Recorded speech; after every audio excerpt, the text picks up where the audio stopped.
It was a typical spring evening when I pulled into the small parking lot of the family-owned hotel where I worked.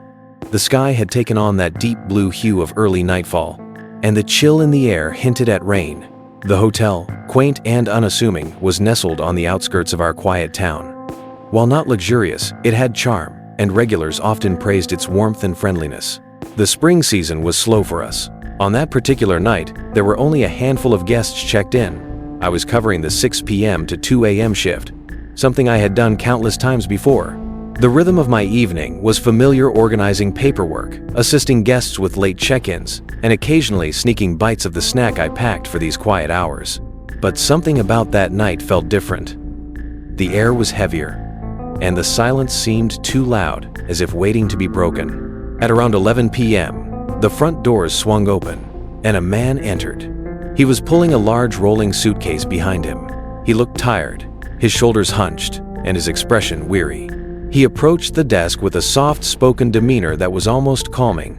"Good evening," he said, offering a faint smile. "I'd like a room for one night, something on the first floor, preferably at the end of the hall." I glanced at the system. With only a handful of guests, accommodating his request was simple. "Of course," I replied, handing him a key card. "Room 101, just at the end of the corridor? Let me know if you need anything." He nodded, thanking me softly, and headed down the hall. As his figure disappeared around the corner, the bell above the front door chimed again. This time, a second man entered. Unlike the first, this one exuded a completely different energy. His movements were brisk and his gaze sharp. He had no luggage, just his hands shoved deep into his coat pockets. "A room," he demanded, his tone curt. "Next to the one you just gave him." I hesitated. While it wasn't unusual for friends or family to request rooms close together, something about this interaction felt off. Most guests traveling together checked in at the same time. Still, I reasoned with myself there was no harm in granting the request. I handed him the key to room 102, and he strode down the hall without another word. The night settled into its usual routine. An hour passed, and I was scrolling through my phone, trying to pass the time.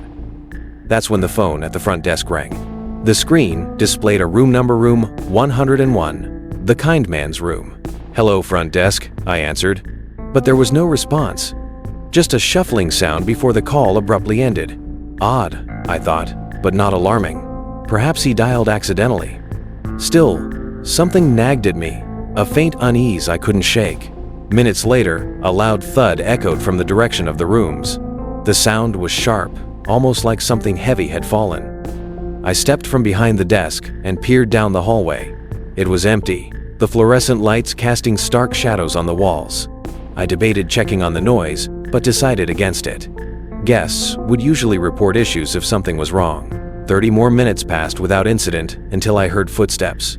Turning toward the hallway, I saw the second man, the curt one, walking toward the desk. His expression was unreadable, his movements deliberate. "I need to check out," he said flatly. I blinked. "It's quite late," I replied, noting the time. "Is everything okay?" He didn't answer, simply sliding the keycard across the counter. After confirming his checkout, he left the building without another word, disappearing into the night. Something about his abrupt departure gnawed at me. My gut told me to check on the other man, the one in room 101. But I hesitated. If he needed help, surely he would have called again. By the end of my shift, the unease had settled into a dull ache in my chest. When the morning staff arrived, I passed on the events of the night, but didn't delve into my suspicions. I didn't want to come across as paranoid. 2 days later, during another shift, my manager pulled me aside. Her expression was serious, her voice hushed. "The guest in room 101, she began. "He never checked out." My stomach dropped. "What do you mean?" "Housekeeping found his belongings in the room," she explained. "But no trace of him. It's like he vanished." A cold shiver ran down my spine. The memory of the second man, his sharp gaze, his abrupt departure came rushing back. "What about the other guest?" I asked. "We tried contacting him, but the name, address, and phone number he provided were all fake." The implications were chilling. Who were these men? What had happened that night? Questions swirled in my mind, but answers remained elusive. Over the following weeks, rumors spread among the staff. Some speculated foul play, while others suggested the kind man in room 101 had simply chosen to disappear.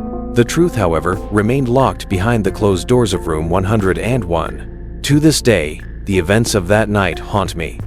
I can still hear the echo of that mysterious thud, still see the cold, unfeeling eyes of the man in room 102. The memory lingers, a puzzle with missing pieces, a shadow that refuses to fade.